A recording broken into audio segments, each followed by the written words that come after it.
Let's make 2 pairs of sterling silver hammered hoop earrings. Take your 3 sterling silver discs and add lots of texture to them.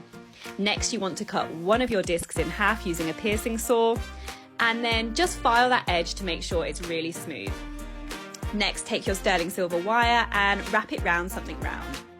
You want to make sure that you've got 4 hoops, and then use your piercing saw just to cut these hoops. Next, you can thread on your discs on these wires, and then just make sure your wires are really smooth.